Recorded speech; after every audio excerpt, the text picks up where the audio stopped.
Brad Williams, Frugal Finance Investing, different types of orders, stop orders, factors to consider during volatile markets. One of the few tools many investors don't take advantage of are stop orders. They're a great means to protect the downside of investing. Let me explain. We all know investing in stocks comes with risk, but what you might not know is that stop orders, a tool for managing that risk, can come with their own set of risks. Stop orders can limit your exposure if the price of a stock you have an interest in changes beyond a certain price point that you set, i.e. the stop price, also known as a trigger price. Generally, a sell stop order allows you to protect a profit position in the stock you own. If you have a short position, a buy stop order may be used to help limit losses in the event the stock price increases.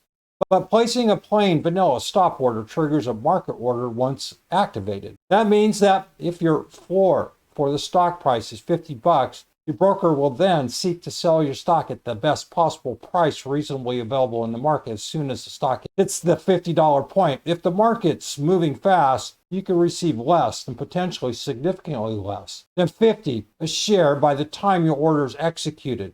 As such, a stop order's risks are more pronounced during periods of extreme market volatility when the price of securities can fluctuate wildly. This inherent risks have prompted major stock exchanges, including the New York Stock Exchange, BATS, and NASDAQ, to cease accepting stop orders. Though your broker may still accept your stop order, before you decide to use one, be sure to understand that the inherent risks of this type of order. Stop prices are not guaranteed execution prices. When the stock reaches your predetermined stop price, your stock order becomes a market order. Securities rules and regulations require your broker to execute a market order fully and promptly at the current market price. So while your broker may promptly execute your stop order, if the market is volatile and prices are changing rapidly, your stock may be bought or sold at a price that is significantly different from your stop price. Short-lived, dramatic price changes may trigger your stop order. During periods of volatile market conditions, the price of a stock can move significantly in a short period of time and trigger an execution of a stop order. The stock may later resume trading at its prior price level. Keep in mind that if your stop order is triggered under these circumstances, your stock may be traded at an undesirable price, even though the price of the stock may stabilize during the same trading day. Once the order is executed, you can't undo that trade.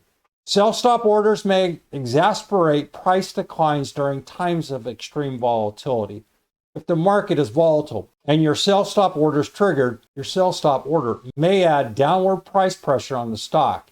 If the sell stop order is triggered during a precipitous price decline, the stock order also is more likely to result in an execution well below the stop price.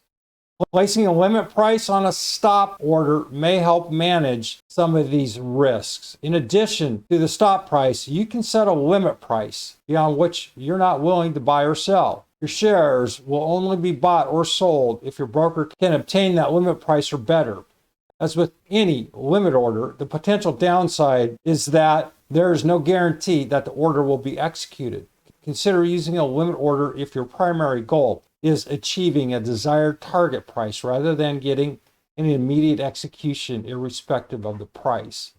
This is true. I have been caught up in this situation on an extreme volatile day, or for example, if you're short a stock and you get caught into, it's called a short squeeze, when the bulls come in and they'll start squeezing. They'll artificially pump up the price of the stock, forcing you as a short to either hold on to that position or cover your particular loss.